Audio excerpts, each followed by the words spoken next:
Welcome to Protagonist Chronicles, the show that talks big names, real struggle, breakthrough moments, and raw, unfiltered interviews with the voices shaping our culture.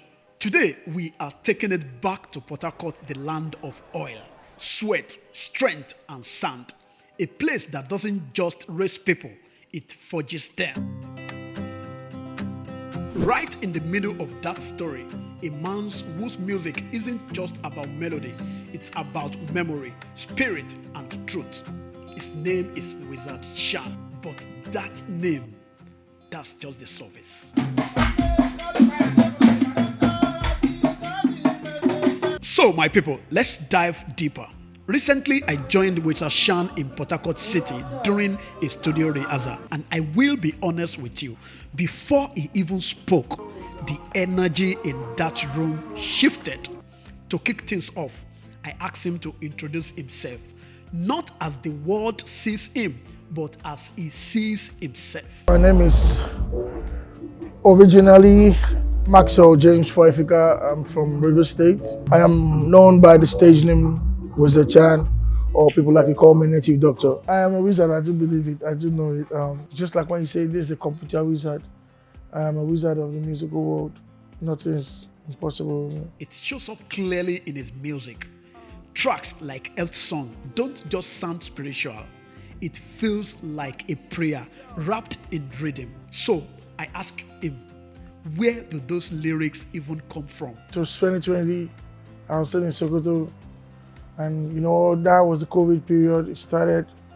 I felt ill, and I called my older brother who was in Germany. He's a doctor, and I told him I'm sick, and he advised me to go to a clinic to go get some tested or something.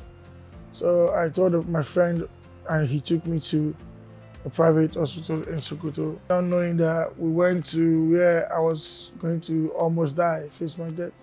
Sometimes it takes you to go through some things for you to actually acknowledge that there is God or there is a higher being, because I couldn't explain how I was alive, because I knew I was actually dying.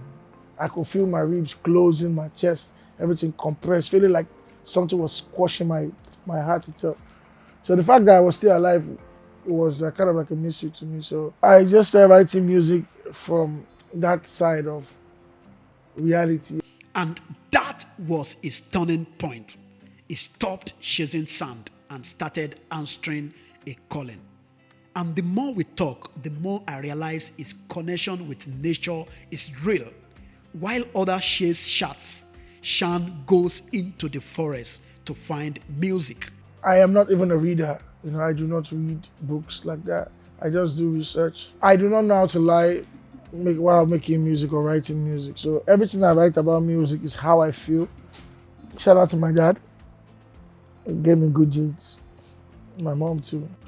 With God I trust my life till I may go. Live and direct, no auto-tune, just raw spirit. That is the energy in his music. And when I asked him how he would describe his style, because it doesn't sound like anything else, this is what he said. We as a culture, we are Afrobeat artists. We are all Afrobeat artists. As a culture, at least that's how I say it. Then sound-wise, it's a lot of fusion.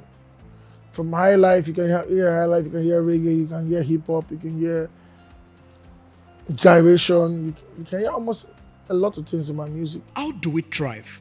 Through unity and language. For Port Harcourt, no matter where you come from, everybody sabi one language, pidgin. Now waiting, they bring them together. From market to music, now pidgin, then they take old things. The way we speak our pidgin English is the best. It's closest to English. Two at the same time can be rehearsed when need be.